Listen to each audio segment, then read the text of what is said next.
The S&P 500 just closed higher by 0.8%. NVIDIA moved, technology led all sectors, and the VIX collapsed. Welcome to Invest from Zero, your daily U.S. market wrap. I'm here every single trading day to break down what happened, why it matters, and what you should be watching next. It's Thursday, July 9th, and we have a packed show today. Here's what's coming up. We'll start with a deep dive into the S&P 500, then move to the NASDAQ and the Dow. After that, we'll walk through all 11 sectors one by one, so you can see exactly where the money is flowing. Then we'll spotlight the biggest individual stock movers in the mega-cap space, both gainers and losers, with our stock of the day getting a full 30-day chart review. We'll check on the macro dashboard. That means VIX, Treasury yields, gold, and oil. And we'll close with 3 specific things to watch before tomorrow's opening bell.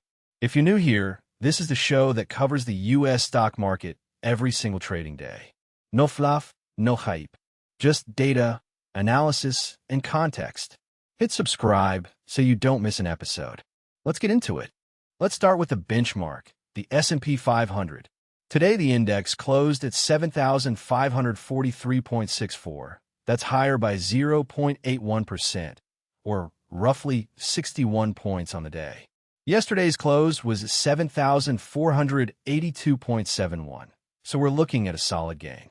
For the week so far, the S&P is up about 0.2%.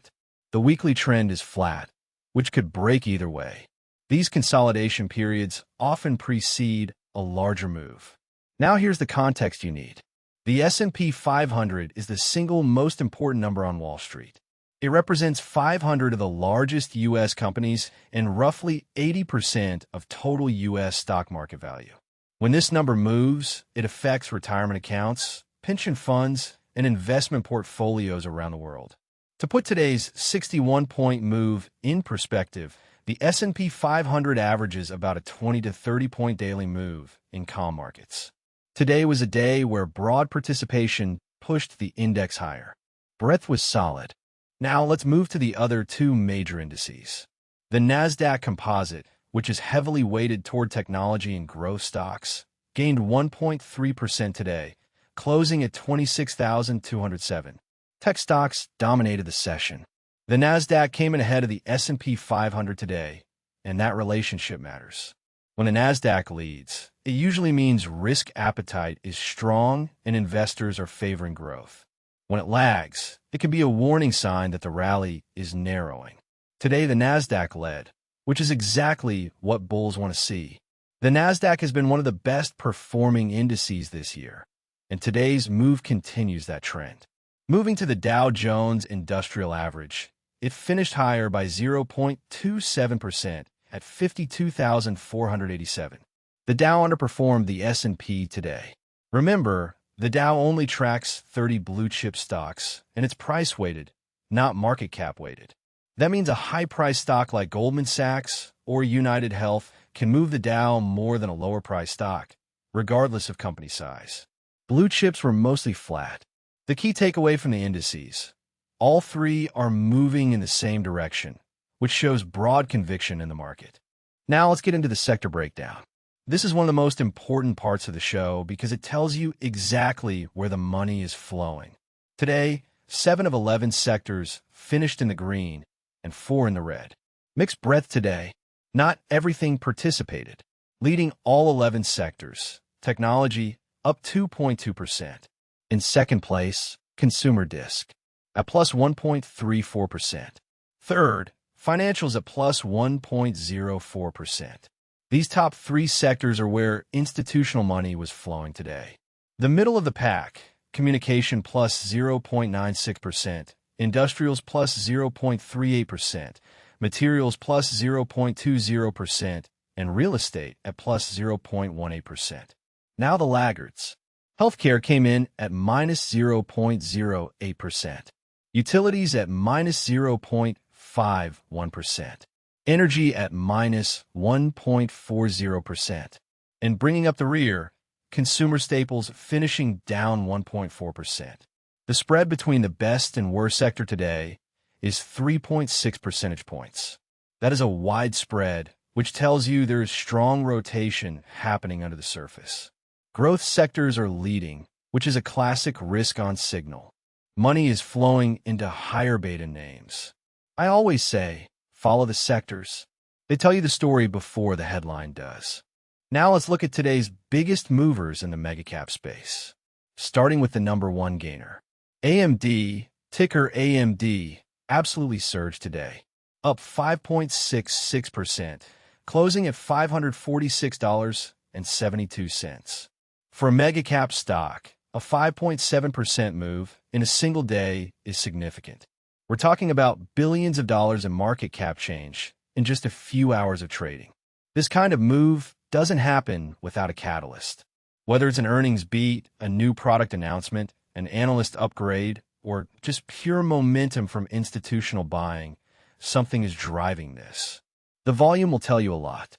If this move came on heavy volume, that means big players are behind it, and follow-through is more likely. If it was on lighter volume, be more cautious. If you own AMD, congratulations on a great day. If you don't, the question is whether this move has more room to run or if it's already priced in.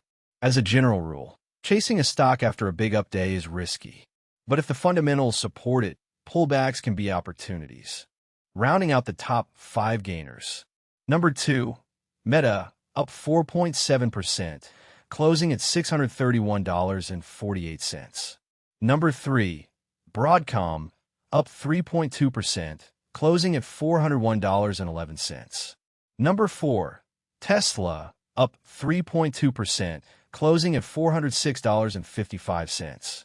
Number 5, Oracle, up 2.6%, closing at $144.22. All solid moves in the green. Notice something here. These winners are spread across different sectors, which is a healthy sign of broad-based strength. Now, let's flip to the other side. The biggest loser today, Costco, ticker COST, dropping 4.21% to $912.97. A decline like this in a major name always raises the question, is this a buying opportunity or the start of something worse? Here's how I think about it. Context matters. One bad day does not make a trend. What you want to check is, has anything changed fundamentally? If the business is the same as yesterday, a down day might be noise. But if you see follow-through selling tomorrow, especially on increasing volume, that's when you should start paying closer attention. The rest of today's biggest decliners. PepsiCo dropped 3.3% to $137.86.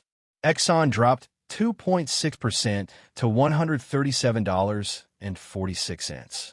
Salesforce dropped 2.5% to $162.50. J&J dropped 1.6% to $259.10. The average decline among our bottom 5 is 2.8%. Significant selling pressure in these names. Something is spooking investors. Selling pressure was concentrated in a few names rather than being broad-based, which is actually a healthier sign for the overall market. As I always say, a down day is not a disaster. It's part of the natural rhythm of markets. Every stock in history, even the best performers over the long run, has had days like this. The key is understanding whether anything has fundamentally changed and whether the thesis for these companies still holds. Time for our stock of the day segment. Today, that honor goes to AMD, ticker AMD. Let's put this stock under the microscope. AMD surged 5.7% today, closing at $546.72. Now let's zoom out and look at the bigger picture. Over the last 30 trading days, the stock has ranged from a low of $452.40 all the way up to a high of $580.91. That's a 28% trading range in just 1 month, which tells you there is serious volatility in this name. Traders love it, but it can be nerve-wracking for long-term holders. At today's close, the stock sits 21% above its 30-day low. The stock has room to run before it hits its recent high, which could act as a target for technical traders. This was the single biggest mover in our entire megacap watch list today. I chose it as stock of the day because when a name this size makes a move this big, it tells you something about the overall market sentiment and what type of stocks investors are favoring. If you're a long-term investor, days like this are noise. What matters is the quarterly and yearly trend. If you're a short-term trader, this kind of volatility creates opportunity. But as always, this is not a buy or sell recommendation. It's just data and context. Do your own research or talk to a licensed financial advisor before making any investment decisions. Now let's pull up the macro dashboard. This is where we check the pulse of the broader financial system. First up, the VIX. Wall Street's fear gauge closed at 15.8, falling 6.3% today. That puts the VIX between 15 and 20, a healthy normal range. For context, the VIX measures expected volatility over the next 30 days using options prices. This is a healthy VIX level. Not too scared, not too greedy. Markets can trend in either direction from here. Next, the bond market. The 10-year Treasury yield fell to 4.54%. That's above 4.5%, putting significant pressure on growth in tech stocks. The bond market is often called the smart money because it tends to price in economic changes before stocks do. When yields move, the stock market listens. Gold rose 1.5% today, trading at $4,131 per ounce. Safe haven demand is picking up. Gold is the classic safety trade.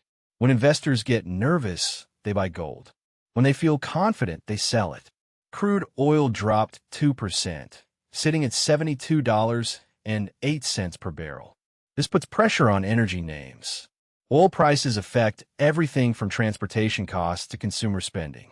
Putting it all together, the macro picture today is mixed. There are some cross-currents that could create volatility in the days ahead. Stay alert. All right, let's close out with my watch list for tomorrow. These are the 3 things I'm tracking most closely heading into the next trading session. Pay attention, because this is where you get your edge for tomorrow. Number 1, the VIX moved 6% in a single day. That is a major signal. Volatility is collapsing, which usually means smooth sailing ahead, but complacency can be dangerous. Number 2, AMD made a 5.7% move today. Does it continue, or do we see profit taking? The first 30 minutes of trading tomorrow will tell us a lot.